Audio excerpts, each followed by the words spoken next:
네, 반갑습니다. 안녕하세요, 여러분.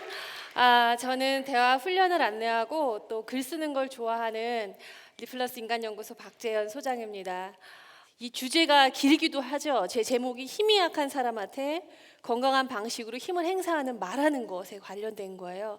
그냥 줄이면 갑질하지 않긴데요. 제가 사실 이 주제를 정한 지는 꽤 몇 주 됐어요. 근데 그 사이에 저희 주제를 빛내주는 사건과 사고들이 많아져가지고 이거 제가 의도한 바는 아닌데 아무튼 굉장히 중요한 이슈를 다루게 된 것 같아요. 여러분, 시작하시기 전에 잠깐만 눈을 감아보세요. 딱 3번만 크게 심호흡을 한번 해봐 주세요.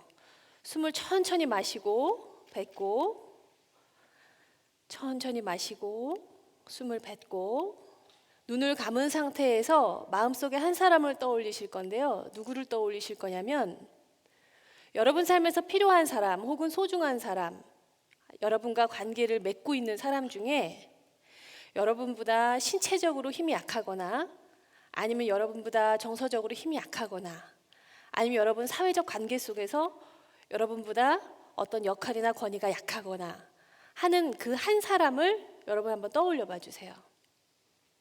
그리고 떠오르신 분들은 이제 눈을 떠주시면 돼요. 오늘은 누구하고의 사이에서 내가 힘이 있을 때 그 주제를 우리가 다뤄봤으면 좋겠어요.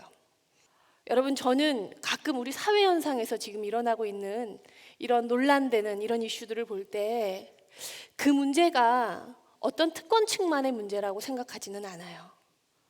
돈이 있는 사람이, 그리고 힘이 있는 사람이 무조건 다 폭력적이냐? 절대 그렇지 않잖아요. 그런데 내가 힘이 있고 내가 원하는 게 되지 않았을 때 어떤 사람들은 그 힘을 굉장히 폭력적으로 행사한단 말이에요. 그런데 어떤 사람은 그러지 않아요. 그럼 그 차이가 뭘까? 돈 때문일까? 권력 자체일까? 그렇지 않더라는 거죠. 우리가 어려서부터 만약에 나의 부모나 나의 선생님이나 또 나를 돌봐줬던 어떤 어른들이 문제를 해결하는 방식이 굉장히 폭력적이었다면, 그래서 비난하고 처벌하는 방식으로 이 문제를 해결하는 것을 내가 보고 배우고 자랐다면, 내가 어른이 됐던 어떤 날 이 문제를 나한테 다가온 내가 원하는 게 되지 않았을 때 이 갈등을 평화롭게 해결한다는 건 그렇게 쉬운 문제가 아닐 겁니다. 약 12년 전에 제 아들이 초등학교 들어가기 전의 일이었었어요. 제가 아들하고 대형 마트를 간 적이 있었는데 아들을 혼자 키우기 시작할 때였습니다. 그때 아들은 그 주차장에 자동차 후진할 때 이렇게 딱 멈추게 하는 검정색 고무판이 있잖아요. 거기에 걸려서 넘어진 적이 있었어요. 근데 아들이 거기서 넘어졌는데 아프니까 이제 울기 시작한 거예요. 앙 하면서 막 울기 시작하면서 저한테 짜증을 내는 거예요. 여러분이 근데 이게 지금 제가 잘못한 게 아니잖아요. 그죠? 자기가 걷다가 자기가 걸려 넘어졌는데 엄마한테 막 짜증을 내는 거예요. 저는 납득할 수가 없었어요. 같은 애 인생도 괴로운데 얘까지 왜 이러나. 그래서 제가 걔를 탁 떨어뜨려 놓고 이렇게 얘기했습니다. 야, 똑바로 엄마 봐봐. 너 지금 이게 엄마한테 화낼 문제야? 어? 아니 네가 걷다 네가 자빠졌는데 왜 엄마한테 신경질을 내? 이렇게 얘기를 해버렸어요. 그래서 제 아들이 눈물을 이렇게 닦더니 자기 안 아프다는 거예요. 상당히 효과적이죠. 여러분, 아이들의 말을 어떻게 하면 잘 듣게 할까요? 폭력적으로 하면 아이들은 말을 잘 듣습니다. 여러분, 상사들이 우리 팀원들의 말을 어떻게 하면 잘 듣게 할까요? 예측되지 않는 상황에서 화를 내면 잘 들어요. 예측되면 별로 통하지 않아요. 여러분, 앞에 종이가 다 있으시죠? 같이 해봐요. 펜을 하나 드시고 대화를 적습니다. 뭘 적냐면 제가 했던 것처럼 여러분이 여러분보다 힘이 약한 지금 떠오른 그 사람한테 하셨던 비난이나 협박이나 강요의 말, 그 말만 저렇게 적어보세요. 너 또 한 번만 그래봐 아주 그냥 혼날 줄 알아. 뭐 이런 말이에요. 그런데 말만 볼 때는 괜찮은 말도 있어요. 네 마음대로 해. 제 표정. 그런데 네 마음대로 해봐 어디에? 이런 말은 굉장히 힘이 다른 말이죠. 여러분이 아실 거예요. 내가 그때 비난하거나 처벌하고 싶은 마음으로 했었던 말을 적으시면 돼요. 그 대상이 누군지는 말할 이유가 없기 때문에 솔직하게 적으시고 지금부터 빨리 한번 적어주세요. 너 누구 닮아서 이러냐? 우리 집에 너 같은 애가 없다. 아니 김 과장, 직장생활 몇 년 차야? 내가 아직도 이걸 가르쳐줘야 돼? 오상모고 우리 조직 문화 개판됐다는 얘기가 들려. 어디 좀 작작 이렇게 할 거야? 야, 조직 생활이 장난이야 지금? 뭐 이런 말들 있잖아요. 여러분 하셨던 말, 우리 평소에 즐겨하는 말들, 그걸 적으시면 돼요. 자, 다 적으셨으면 네, 얼굴을 가려서 얼굴을 이렇게 딱 가려서 들어주세요. 여러분이 화면에 잡히니까 내 얼굴이 안 나오게 내 얼굴 앞에 이렇게 가려서 들어주세요. 예. 그만 좀 해라. 예, 뭐 나가 죽어라. 뭐 많죠. 생각 좀 해라. 너 머리는 무슨 용이니? 장난하냐? 그렇죠. 여러분 이런 말들 지금 여러분들이 했었던 말이잖아요. 자, 이제 적은 걸 잠깐 내려주세요. 여러분 우리는 누구나 내가 힘이 있을 때, 그런데 내가 원하는 게 되지 않을 때 이렇게 얘기할 수 있다는 거예요. 그렇죠? 그러면 우리는 지금부터 두 가지 힘에 대해서 살펴볼 겁니다. 이 힘은 무슨 힘이냐는 거예요. 내 뜻대로 되지 않고 나한테 힘이 있을 때 사람들이 굉장히 즐겨 쓰는 힘은 저 사람을 비난하고 처벌하기 위한 힘을 사용한다는 겁니다. 그러면 이 힘엔 세 가지 조건이 있어야 돼요. 첫 번째, 나는 잘못이 없다. 두 번째, 이건 모두 너의 책임이다. 세 번째, 그러니까 누가 변화해야 되겠어요? 네가 변해야 된다. 이게 우리가 흔하게 사용하고 있는 비난과 처벌의 힘의 자원이 되는 생각들입니다. 그럼 여러분께 한번 물어볼게요. 여러분 적으신 걸 옆에 분하고 좀 바꿔주세요. 여러분이 누군가한테 이 말을 들었다고 하면서 읽어보세요. 기분이 어떠세요? 네. 이런 감정은 사실 사전에 없는데 기분이 더러워요. 그죠? 더럽죠, 기분? 네. 자, 여러분 이제 제가 질문을 하겠습니다. 나보다 약간 힘이 있다고 생각하는 사람들이 나한테 이 말을 했을 때 이제 손을 들어 주실 건데요. 나는 기꺼이 정말 최선을 다해서 이 사람을 위해서 무언가 해주고 싶다. 손 들어보세요. 없어요. 두 번째, 나는 만약에 이 말을 듣고 내가 무언가 그 사람한테 해야 된다면 최소한의 역량만큼만 할 것이다. 그리고 그 행동은 대부분 나의 의무감에서 올라오는 행동일 것이다. 손 들어주세요. 내려주시고요. 여러분, 말은요 때로 깊은 신뢰와 애정이 있는 관계에 있어서는 이런 말들도 그렇게 폭력적으로 들리지 않을 수 있습니다. 그런데 말을 하는 사람이 힘이 있고 의도가 이런 의도에서 말을 한다면 보편적으로는 많은 상처를 받죠. 그래서 우리가 힘이 있을 때, 그런데 내가 원하는 게 잘 되지 않을 때 우리는 그러면 비난과 처벌의 힘이 아니라면 어떤 힘을 사용하면 좋을까요? 예를 들어 이런 겁니다. 주일에 교회를 가야 되는데 교회 가자 그랬더니 애가 교회를 안 갈 때 엄마는 힘을 행사해야 될까요? 야, 숙제하고 놀아. 이렇게 얘기했는데 아이가 엄마 놀고 숙제할게라고 말할 때 아이한테 힘을 행사해야 될까요?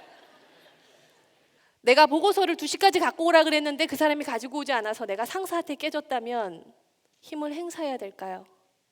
내 팀원이 지속적으로 지각을 해서 이제 그 밑에 있는 사원까지도 지각을 하기 시작했다면 이것은 힘을 행사해야 될까요? 여러분 지금 제가 나눈 이 많은 예시들 중에서는요 분명히 힘이 행사되어야 될 일들도 있을 거예요. 그런데 그 힘이 비난과 처벌의 힘이 도움이 되지 않는다면 그럼 어떤 힘을 행사할 때 서로에게 유익할 수 있는 방향으로 우리가 나아갈 수 있는가? 이게 힘을 갖고 있는 사람들이 힘을 행사하기 전에 생각해 봐야 될 부분이라고 저는 믿습니다. 첫 번째, 개인의 권리가 침해받을 때 힘을 행사해야 되겠죠. 두 번째, 서로의 안전이 침해될 때, 조직의 질서가 무너질 때 행사해야 됩니다. 그런데 이때 행사되는 힘은 처벌에 의한 힘이 아니라 서로가 윈윈하기 위해서 협력할 수 있는 힘이어야 된다는 거예요. 예를 들어 아이가 거짓말을 했다고 한번 해볼게요. 그러자 비난과 처벌을 행사하는 부모가 얘기합니다. 너 거짓말하지 말라 그랬지? 너 누구 닮아서 벌써부터 이렇게 거짓말을 해 얘가? 우리 집안에 이런 애가 없는데? 이게 여러분 비난과 처벌의 힘이에요. 그런데 협력의 힘을 행사하는 부모는 말이 다릅니다. 무엇이 중요한지를 표현할 수 있어야 되는 거예요. 일로 와봐. 엄마 아빠는 정직한 게 진짜 중요하다고 생각해. 그리고 네가 용기 내서 솔직하게 말할 수 있을 때 엄마 아빠가 너를 도와줄 수 있다는 걸 네가 알아야 돼. 그러니까 엄마 아빠가 알고 있는 것과 지금 네가 말하는 게 다르니까 다시 엄마 아빠 이해할 수 있게 얘기 좀 해봐 라고 말하는 겁니다. 우리가 건강한 힘을 행사한다는 건, 협력의 힘을 행사한다는 건 내가 원하는 걸 이루기 위해서 수단 방법을 가리지 않고 상대를 객체화하고 사물화 취급하는 것이 아니라, 그 사람을 문제의 대상으로 보는 게 아니라, 처벌의 대상으로 보는 게 아니라, 이 문제를 해결할 협력의 대상으로 보는 겁니다. 집에서 물이 떨어지고 있어요, 천장에서. 그런데 우리들은 비난과 처벌의 힘이 너무 익숙해서, 야, 이거 지금 물이 이렇게 떨어지고 이 지경이 되도록 니들은 뭐 했어? 우린 이걸로 싸워요. 아니 그럼 너는 뭐 했어? 난 바빴지? 나는 놀아? 이렇게 싸우잖아요. 이 물이 떨어지고 있는데 집이 축축해지고 문제가 생기니까 이거 어떻게 해결하면 좋겠니? 아이가 숙제를 하지 않는다면, 너 숙제 또 안 했어? 이 새끼 너 이리 와, 너 좀 맞아봐. 이게 아닙니다.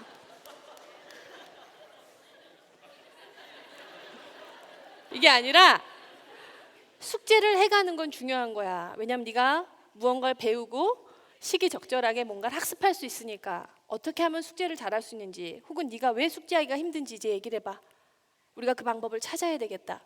이게 협력의 힘입니다. 여러분, 우리가 힘을 행사할 수 있을 때, 그리고 나보다 힘이 약한 사람들에게 중요한 말을 하고 싶을 때 우린 이걸 기억했으면 좋겠어요. 상대는 처벌의 대상이 아니라 이 문제를 해결할 협력의 대상이다. 어떤 분이 이런 얘기를 하더라고요. 선생님, 우리 시절에는요 라꾸라꾸 침대 하나 놓고 까라문 까면서 조직 생활했어요. 그런데 내가 왜 지금 중역이 돼서 저 사람들을 공감하고 저 사람도 협력의 대상으로 봐야 됩니까? 시키면 시키는 일 잘하면 되지. 그런 분들한테 시대가 변했어요 이런 말은 통하지 않아요. 여러분이 그래야 할 이유는 없습니다. 그래야 될 이유가 하나도 없어요. 그러나 그래야 할 가치와 필요는 있습니다.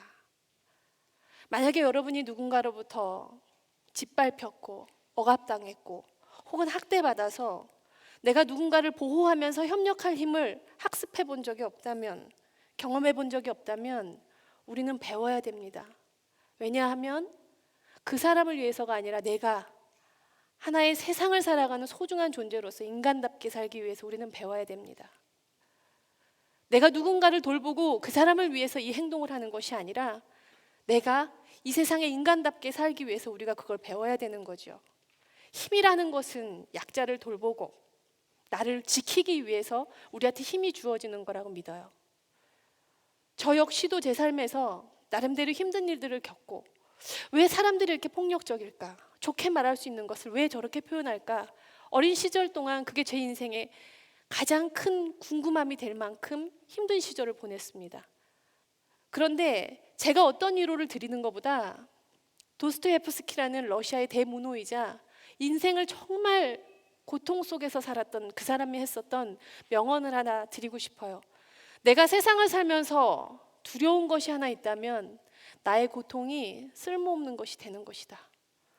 저는 가끔 학대를 받았거나 아픔을 경험했거나 누군가의 힘으로부터 눌려서 인생이 너무 힘들었다고 말하는 분들한테 우리가 대화를 훈련할 때 이런 이야기를 해봅니다. 잊지 맙시다. 내가 아팠다면 잊지 맙시다. 그리고 내가 힘이 생겼을 때 우리는 그렇게 하지 맙시다. 간디의 말처럼 내가 살고 싶은 세상, 내가 살고 싶은 사회의 변화의 중심이 됩시다. 왜냐하면 우리한테는 사랑하는 사람들이 있고, 그 사람들, 특히 우리 아이들, 그 아이들이 자라나서 대한민국을 짊어지는 세상의 중심이 될 때 이 세상이 좀 더 평화롭고 안전한 세상이 된다면 얼마나 좋겠습니까? 여러분, 우리가 악취를 풍기는 독한 사람이 아니라 향기를 풍기는 강한 사람이 되었으면 좋겠어요. 그래서 비난과 처벌의 힘으로 내가 원하는 것을 갈취하는 사람이 아니라 상생과 협력의 힘으로 이 문제를 해결할 수 있는 협력의 힘으로써 우리가 뭉쳤으면 좋겠습니다. 대단히 감사합니다. 고맙습니다.